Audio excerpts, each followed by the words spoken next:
Are you saying you faked with me? Yeah.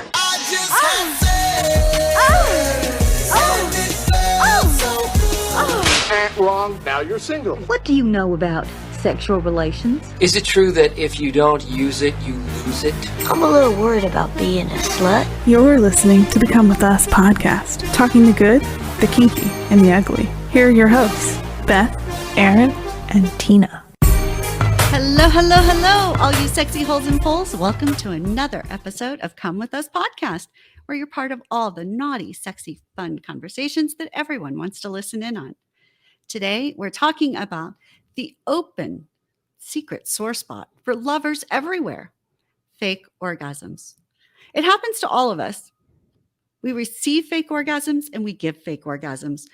Today, we're going to talk about why, how you might be able to tell, what you might be able to do to prevent it, or what to do if you just think that they're faking it. I'm Beth Darling, sexy genius here from sexyedschool.com, where smart, successful, and even spiritual people go for their graduate degree in love. I am so pleased to be with you and here with Aaron and Tina. And I know you guys have a lot to say about fake orgasms.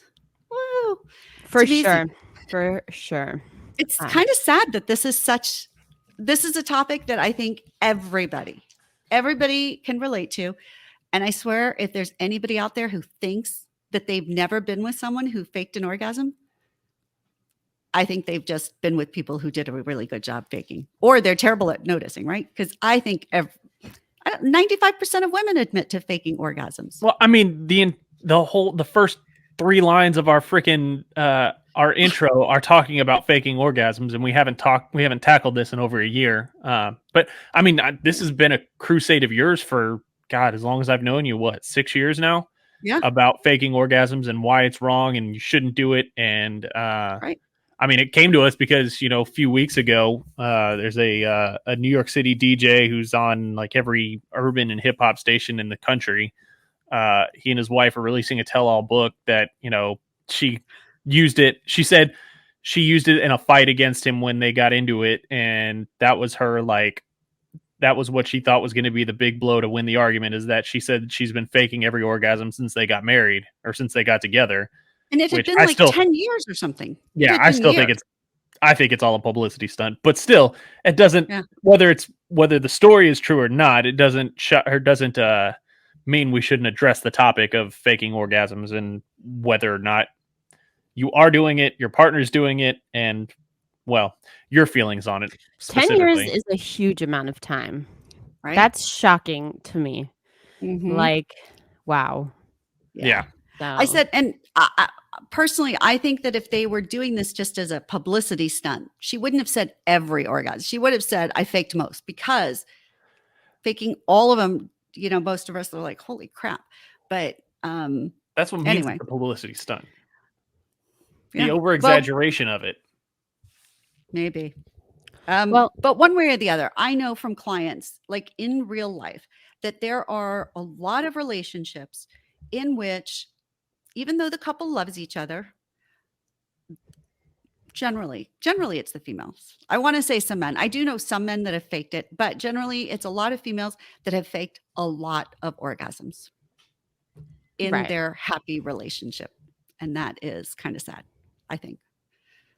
So, I mean, I think I don't want to indict anyone's happy relationship, but to me, if you're faking it, and again, like we talked about this before we started recording, there are, and I think there are certainly different levels of orgasm. There's edging, there's all this type of stuff. And as long as you're honest about the sex that you're having, I think, but that's the problem. Faking is not being honest. Yeah. And I think if you're not honest in your sex life, there's something lacking, even though you may seemingly be in a happy relationship. That's what I was trying to say. So yeah. Okay. So let's think about, why do we think people fake an orgasm? Obviously, Aaron, why does your wife, yeah, go ahead, Tina. Why do you fake an orgasm? I would say the number one thing is to validate your partner, and then probably to get, like, if you're tired and you don't want to be having sex, or you want to finish, you want You want it to end. You want it to end. So I You would want say it to between end. those two, Uh-huh. I would say that's mostly where the majority lies. Yeah. But What do you think, Aaron? I mean it's about, making them feel like they did what they set out to do, or protecting their ego, whether you think it, they need it or not. And that kind of, I mean, that's where 90% of it stems, or probably 80%. The other 20, or the other 15 of that remaining 20 is probably what Tina said, of like, hey, I'm tired of this. I want to get it over with. Let's just, if I act like I did, will you get off of me now? Kind of thing. well, one goes hand in hand with the other, kind of, you validate your partner and then it's kind of over. So Yeah. So I think, Yeah. but mostly I think it's just about you, again, not like hurting your partner's feelings or making them feel, Yeah, so I think that's true. If you're in an ongoing relationship, I think a lot of it is about the other person's ego and their pride. I think also, though, I think it is a way of just ending things when you're not that into it, like when it's just not that exciting. Because quite Yeah. frankly, I have when definitely done that. yeah, and when it's really exciting, we are not in a big hurry. I mean, we want the orgasm, but we're not in a hurry for it to end. We might be in a hurry to get to an orgasm. But so I think that oftentimes it's because it's just i.e. maybe it's sexy and it's a little bit of fun, but and sometimes I think there's expectations, or we feel like it's an obligation that isn't about us. It becomes again about making them feel good. And I think also we don't like this. There's a small percentage, like sex can sometimes start to hurt after a while. Yeah. So it can be physically uncomfortable.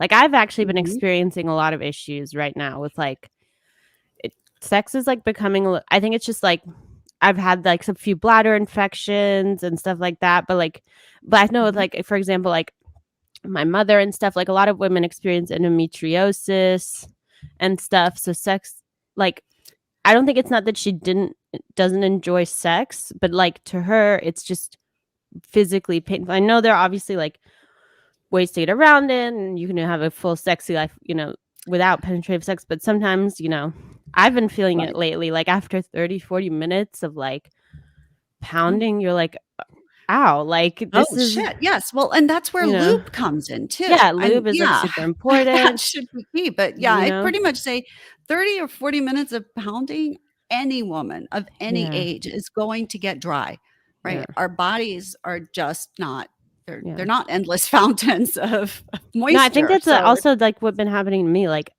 I get so wet, but I'm not used to like going for this long and like the squirting and all this stuff. Like, I just think it's like too much right now.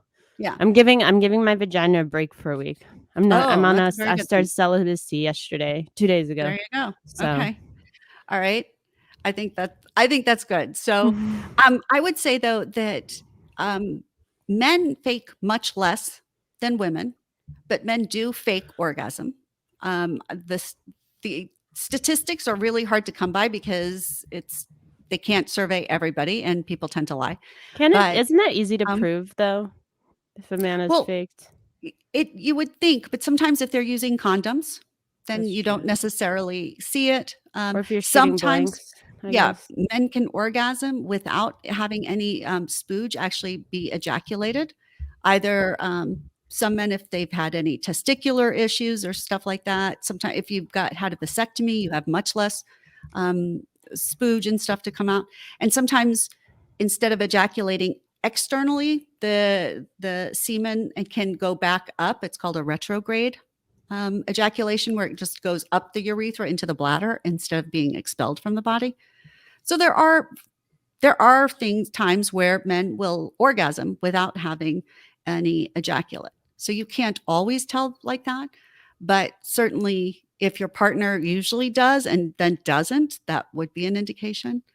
But it's harder for men to get away with it, quite frankly.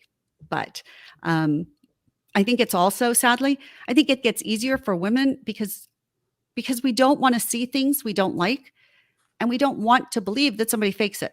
So we are willing to just accept things that work in our favor.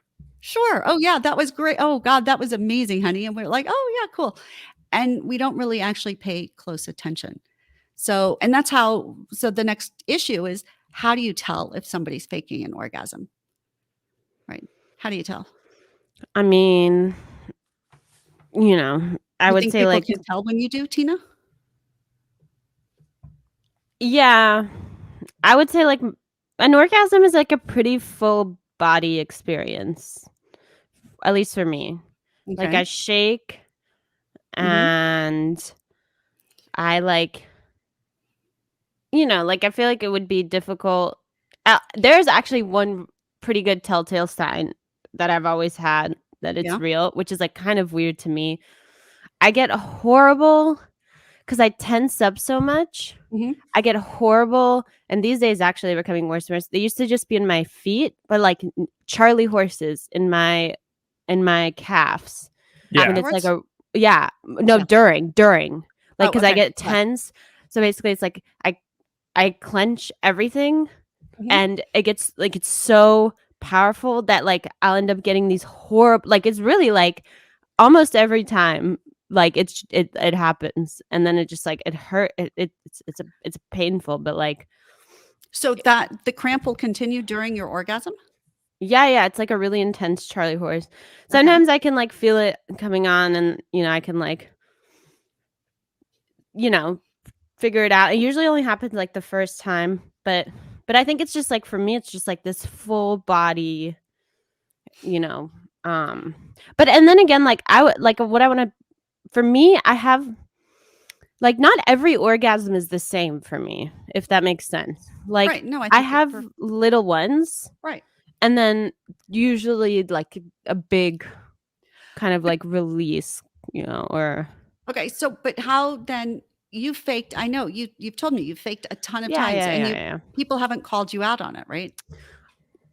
I don't know if people didn't know it wasn't true. Okay. I just maybe think that they'd like They didn't ignore it. they ignore it, or like Yeah. All right. whatever. Aaron, what about you? Can you tell when your wife fakes an orgasm? I assume she's faked an orgasm. She has on the record faked one our entire relationship. Really? Yep. It was when we were dating, and so I don't know what it was. We were watching a TV show or reading something while we were sitting on the couch together while we were dating, and I was like, "Hey, here's a fun question. Have you ever faked with me?" And she was like 2 weeks ago. And I was like, "Oh." And at first, like, it did bruise my ego for all of about 3 minutes, maybe, if that. And then my like competitive, I guess hardworking side kicked in and was like, okay, cool, we're gonna fix this because we're not gonna have this happen again. And then Good. and we had a big talk about it of like, okay, one, if you're not getting there from something I'm doing, one, you need to communicate it to me, and I will do whatever needs to be done to get you there. And then and then we came up with option 2 and was like, look, if you're not there mentally and you don't feel like you're going to get there, you'd rather, like, my ego's not going to get any more hurt by this. Just tell me, like, hey, not going to work. We're going to have to, maybe we'll try again later, kind of thing. Yeah. Okay. So I also think it's important to like I think there's a big part of faking is like you don't want to burden someone by taking too long. Like for women, it obviously takes longer to like orgasm. So I think a lot of times women feel like, oh, like, he's ready to finish. Like, Yeah. So I need to finish. Well, so and actually, so that's one of the keys to telling if a woman is faking an orgasm is the length of time, because generally it takes a woman 18 to 20 minutes of really fairly intense arousal to get to orgasm. Men, it's a shorter period of time. And so if a woman, if you're just kind of starting and it hasn't been this big buildup, I mean, sometimes maybe you've been having all sorts of sexy fun before you really start being focused on that and stuff. But otherwise, if this is you've just kind of started and you're going along, and she's coming in the first 5 or 10 minutes, that might be a clue that it's not real. And I think that paying attention is absolutely the key, because especially if you're with a partner that you pretty much after a few months, how their arousal template is, right? How they usually go from this happens at first, this happens, then this. You can tell by their grip, whether they're really gripping you hard, whether their body is moving, whether they're just kind of, thinking about other things. And that's where eye contact can make a big difference, because it's really hard to look at somebody in the eye and fake something. It's just really hard. It's also really hard to be looking somebody in the eye during sexy stuff and thinking about the grocery list or the errands or things like that. We generally will move our eyes. We will shift our gaze so that we're thinking about something else. So if somebody's looking at you during orgasm, it's much more likely that that's real than it's fake. But not all positions you can like look at your partner. That's true. Yeah. So that is very true. But then having them talk, if you can't look them in the face, look them in the eye, having them talk, because we can tell from different breaths and we can tell from how their voice is and how composed they are, whether or not they're really in the throes of sexy turn on. And again, it's much easier with somebody that If it's just a hookup, then it's hard. You just, who knows? Of course, you should be able to tell, because female orgasm is going to be, there are going to be contractions in the pussy, in the vaginal area and stuff. So if you have a cock in there, you can tell that if you pay attention. If you're not noticing some squeezing, then it's probably faking. If you put your finger in and there's no squeezing during oral, for example, then you can kind of Yeah, the squeezing one's a big one. Yes, that's pretty much the big telltale sign. So, but I think then in terms of if you think somebody is faking, I don't know that it's really helpful sometimes to call them out on it, though. Like sometimes I think it's better to talk about, what did you really like? Tell me what really gets you there, or what did you want more of? Etc. And that way it might be easier, because people feel bad. If they're faking, they're avoiding things for a reason. And yes, it's your ego, but it's also some part of theirs too. But if you think somebody's faking it all the time, then you really should think about, well, what would please you more? What would turn you on more? And the way that you can really help things, if you really want to and you're committed to it, is to take your orgasm off the table, so that your orgasm isn't at play, where the entire focus is simply on sexy fun and pleasure, and to notice what's going on. Because otherwise, I think what happens is, too often women, we see sexy fun and we think it's supposed to be like the same journey. Okay, he needs this journey. He needs this route to get to orgasm. So I'll just go along with that route to get to his orgasm. But that's not necessarily the route that gets us to our orgasm. I have a interesting proposal. I was just thinking about this in my head.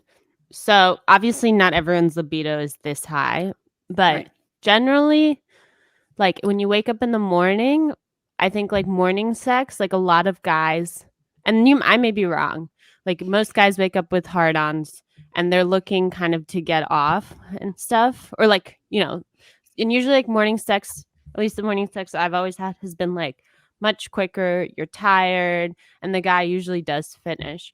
But at night, I feel like most of the time, like if I have sex in the morning and have sex at night, like I feel like at nighttime, it's a lot more like about me, and like he lasts way longer, and like he makes sure that I'm like finishing. While in the morning, I feel like maybe it's like a little bit more about him.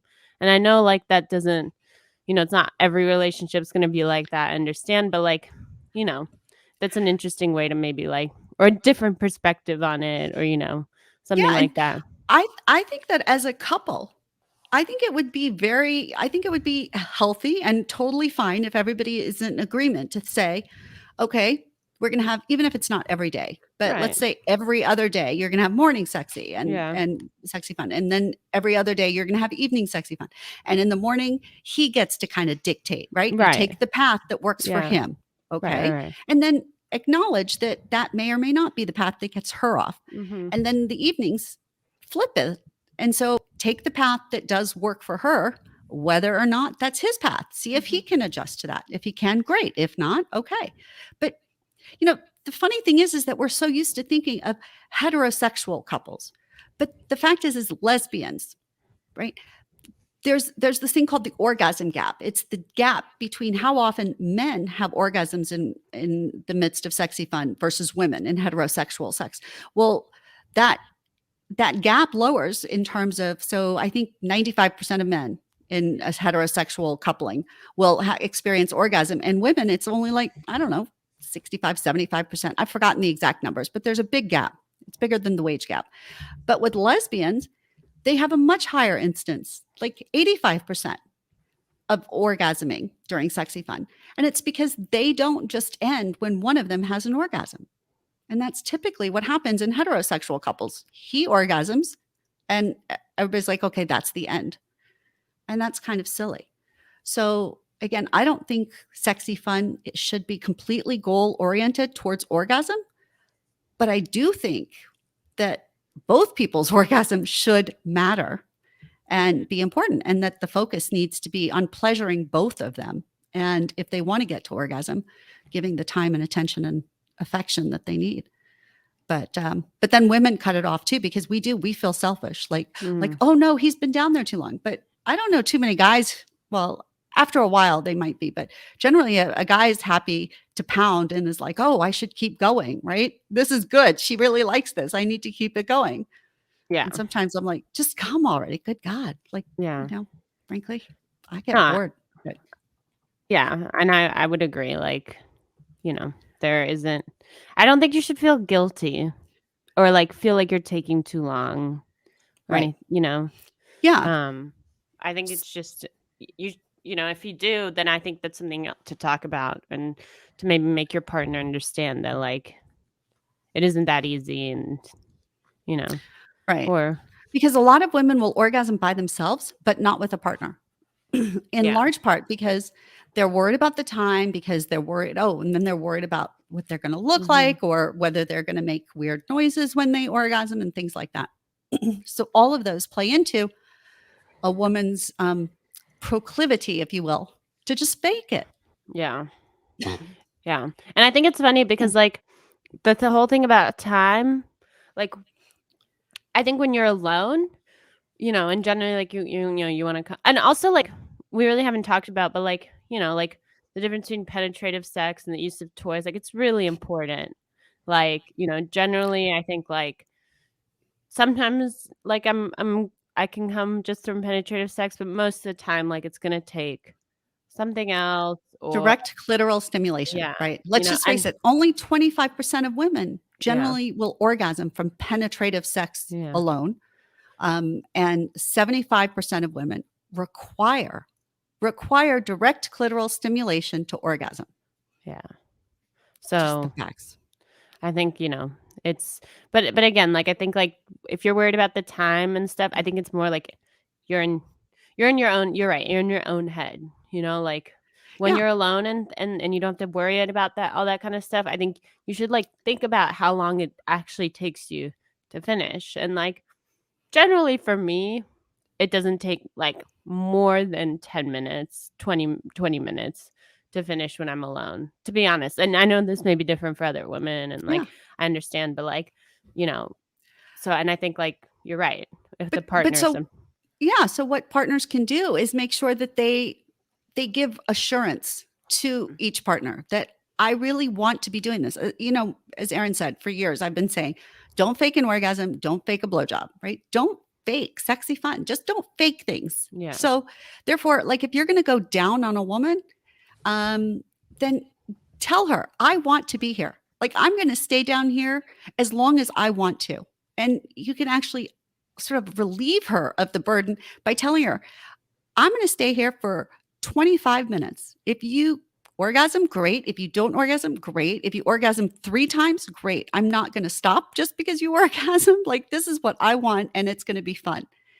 And then a woman can kind of go, oh, okay, this is him. He's okay with it. He's not like, it's not my job to cut this short. He's not going out of his way or suffering for me. This is pleasure for him. And that's, I think, we kind of confuse. They call it a blow job and going down on her, but really women tend to think that going down on us is a job. And that's kind of silly. So let your partner know that it is not, it's your pleasure. And then stay there for a while. Don't let her be like, oh no, that's enough. Just like, no, change it up.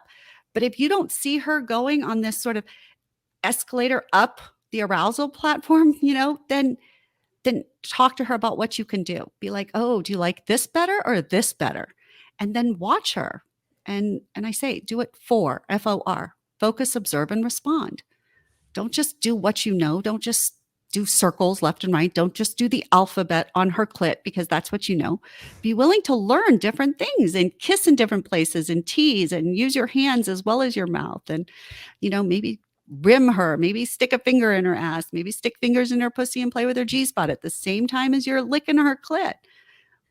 Explore and notice. And when she starts getting ramped up, don't frickin' stop. Keep going. Keep adding to that. Because that's the other thing is that people will start and be like, oh, this is going well. And then they like go, okay, now I'll coast. And coasting lets us fall right back down the hill, I think.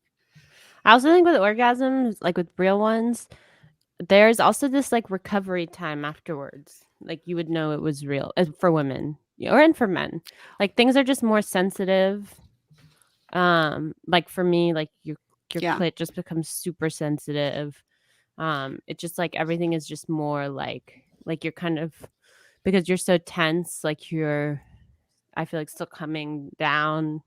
You'd still be spasming. I don't know. All those things, Right. It can, but interestingly, right, for men really need that time. They usually can't have another orgasm until they've had some recovery period.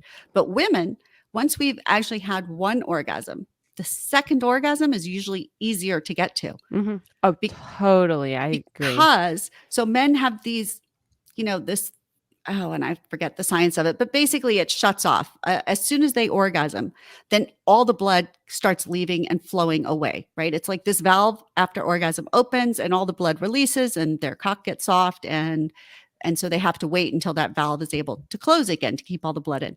Women, we don't have that stuff. So it does take us longer to, quote, recover from orgasm because all the blood doesn't flow away instantaneously. Our clit is still more engorged, is fuller with blood flow, and thus much more sensitive. And it can stay that way if we keep it going. If we wait, then slowly the blood starts going away and things calm down. But that's just one of the genetic, biological, anatomical, whatever it is, one of the reasons that orgasms are different for men and women. Yeah. So, yeah. But that's it. So that's another thing. If you think a woman has faked the first one, then you could actually keep going and try and give another one and see what happens. Mm-hmm. Yeah, that's not a bad idea. Hey, I mean, try something else or check her sensitivity level. Yeah. I mean, I don't know. It's like it was like growing up, teenage and early 20s years, it was always the like, well, women can have multiple orgasms back to back, but you never really also understood that like, hey, there needs to be like a 30-second reprieve in between. They can't you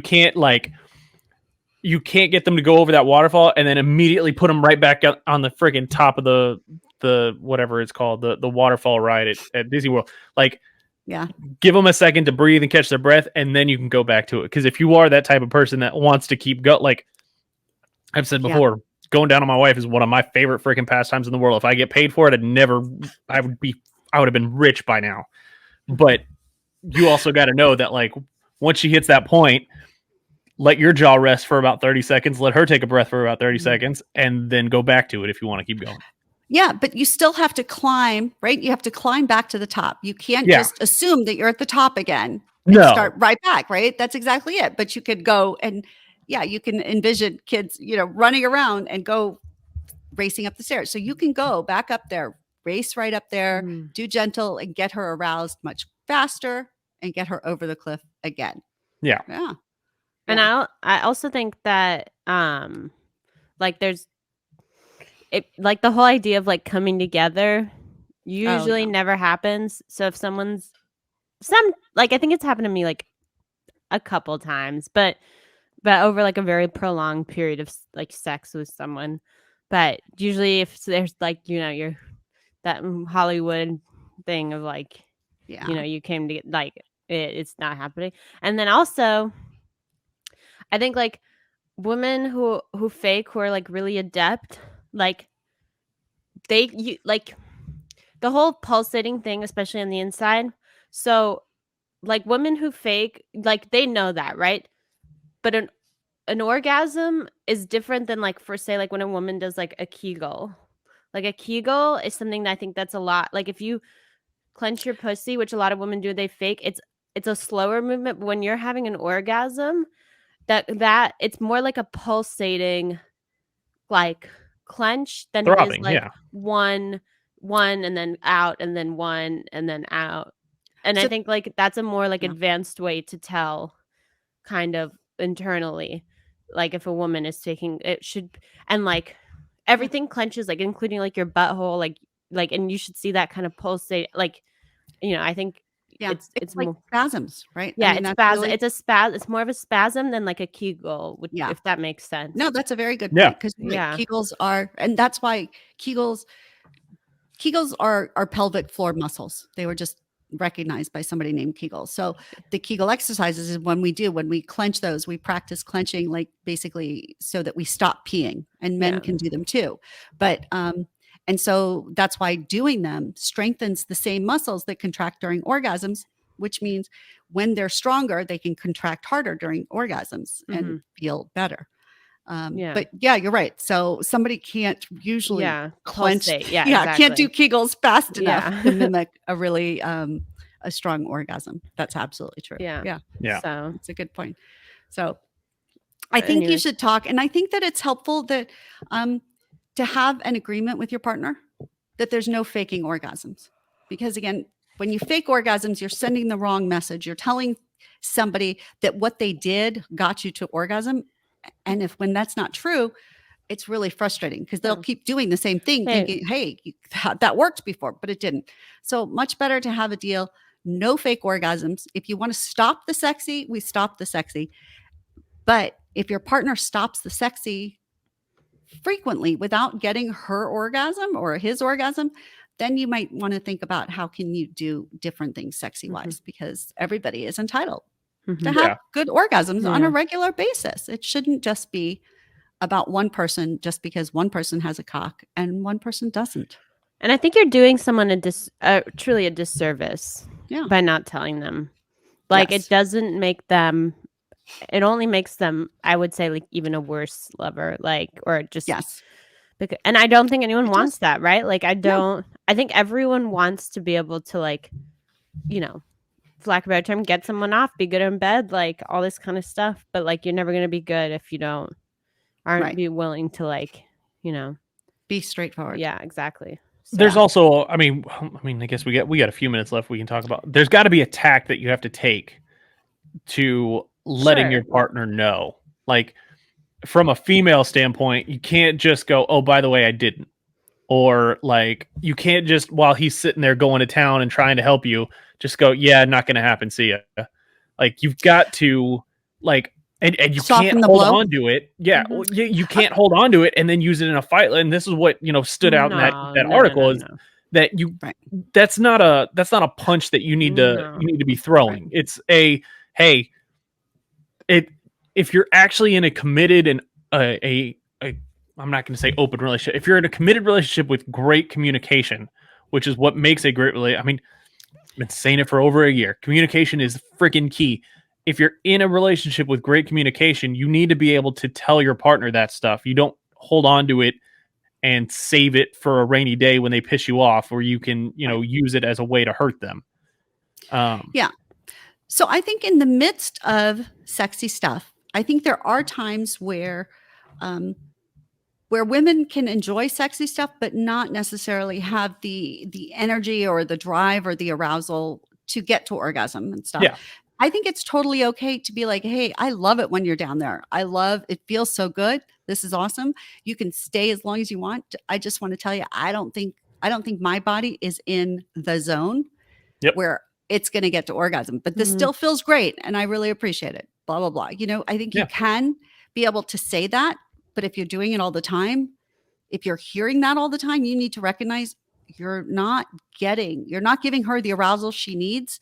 So you have to do something different, whether that's getting her brain in the game, right? By incorporating some sexy stuff, by context, maybe more stimulation, more, more time, not as rushed, whatever. But you have to be able and willing to do that if it happens on a long term. But being able to say, hey, this is fun, right? I like this, but it's still not going to get me off. I think that needs to be okay sometimes too. Yeah. Well, I think if you just turn it around and say it like, make it less about like his actual performance and more about like what he can do to improve on that for you, or. Yeah, like I think afterwards, giving debriefing sexy stuff is really important. Talking about what somebody really likes. It doesn't even have to be, and it shouldn't be like 5 minutes after sexy, because we should just enjoy that. But I mean, sometime at dinner, sometime on a day where sexy fun we're not in the midst of it. It could be, okay, let's just talk. What sort of ideas? What really turns you on? When do you have the greatest orgasms, right? When are you dying for an orgasm? What do I do that excites you the most? What do I do that excites you the least? Do I ever get you close to the top and then let you drift down? And having these conversations outside of sexy fun is when we can be constructive and honest and use our head to sort of understand or think back and look. And that's when we can learn and then do better in the midst of sexy. Yeah. But in the midst of sexy, when somebody's trying to focus on their body and the pleasure, asking them to tune into their head to think, right? To think. That's the key. If you have to think, you're not feeling so much. So in the midst of sexy, asking somebody to think is going to take them out of their body.